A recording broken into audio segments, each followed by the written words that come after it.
the gender-affirming care. I mean, how in God's name did we get to a point where you have, in my profession, as far as surgery is concerned, is probably the one most closely involved in the whole process of gender-affirming care because of the work we do. And to have this concept that there's no such thing as male and female, that you can take a biological male and convert them to a woman and they're really a woman. Surgery. I mean, that is, when you talk about witchcraft and voodoo, that is witchcraft and voodoo. And all the scientific evidence is against it. Do you know anyone who participates in it? Oh, yeah. You know people personally? Now, I don't know people that are doing the gender-affirming care in minors. And I want to be very clear. If an adult male man thinks he's a woman, and God bless them, I feel sorry for them. Me too. You really have to. But they're a adult with agency to make decisions for themselves. That's one thing. Minors is a whole different thing. Have you met any plastic surgeons who've done surgeries on minors? Not that I know of personally, no. I know some that are doing some of this, what they call euphemistically top surgery, where they take off a breast. But they're doing this in women that are adults. They're taking off their breasts to turn them into, make them look more male-like.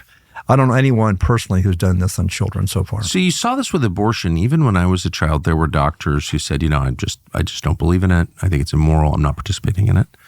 Now it's my impression that it's pretty hard to be a doctor unless you commit abortion. Like you kind of have to as part of your training. If you're an OBGYN, I don't know that you can get through medical school without participating in an elective abortion. I can't speak to that because I think that I know from personally that wasn't the case. I'm aware. It was not the case. No, I know that. Yeah. But my sense is now, in practice, if not officially, that is the case. And it's extremely hard to be an OBGYN resident and not participate in that.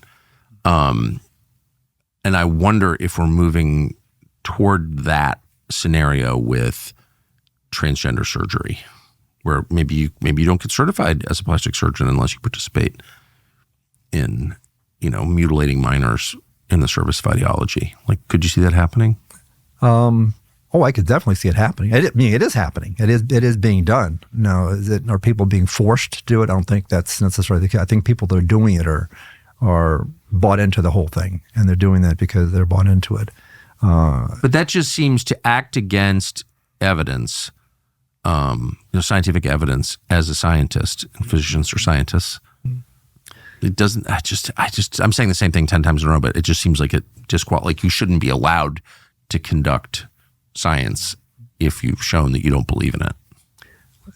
As a resident in surgery, you don't have a lot of power in the sense of being able to say, I won't do this or I will do that. You can't pick and choose what you're going to do. When I was in training, we had an experimental clinical study going on to do bariatric weight reduction surgery. Yes. We were approaching these bypasses through the chest and not the abdomen. Yep. And the attendings in our program came to us, the residents said, listen, we understand this is the experimental program. We're not going to make you do this. We'll let you decide for yourselves if you want to do these cases.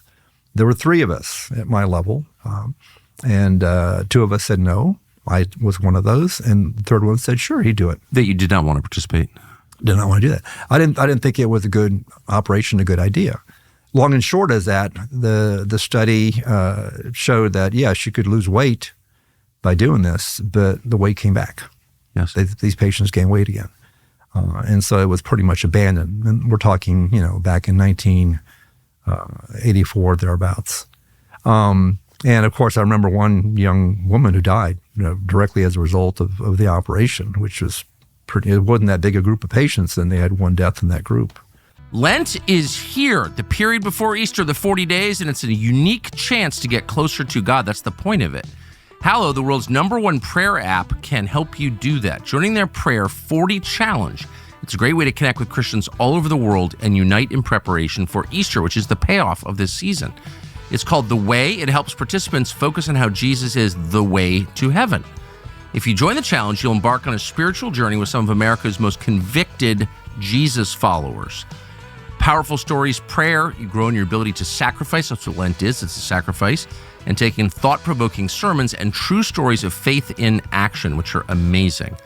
This year is going to be the best Lent ever. Thousands of people praying together all over the world, and you can be part of it through Hallow, which, by the way, is in use in my house and a nightly topic of conversation.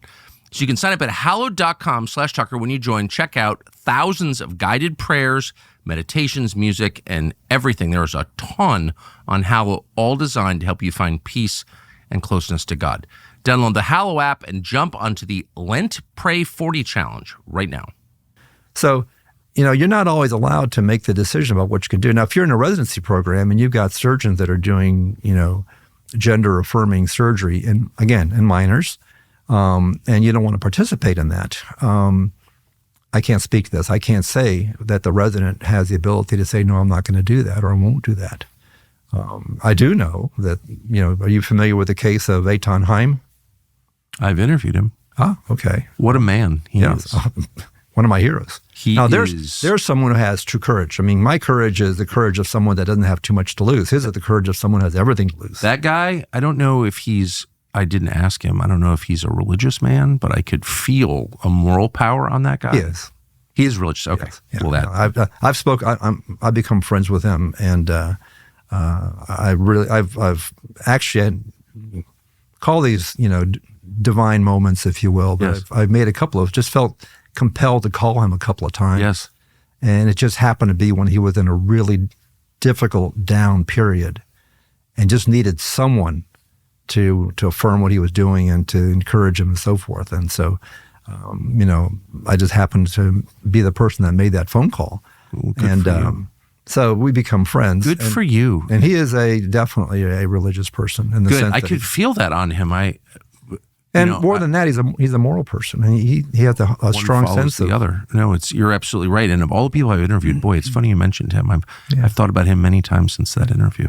No, he's still in the thick of it. He's still under indictment, and he's still facing trial. And he's going to win. Oh, he'll win. And my suspicion is it's all going to be dropped because the reasons that have been brought to the accusations are so out there that they just can't stand. Eitan Haim, Eitan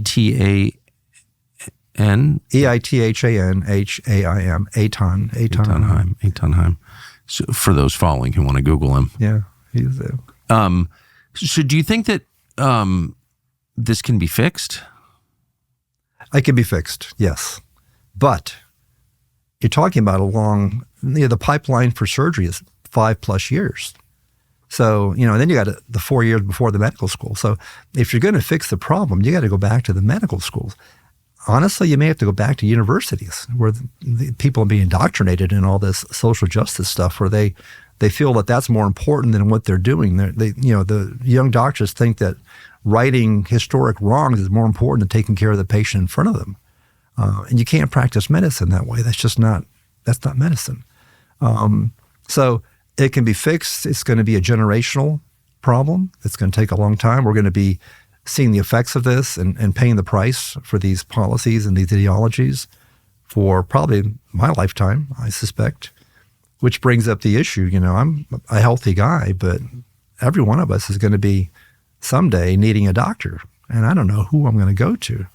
I somewhat semi-seriously tell friends and family, I said, don't go to a surgeon or a doctor under 40 because they've been indoctrinated.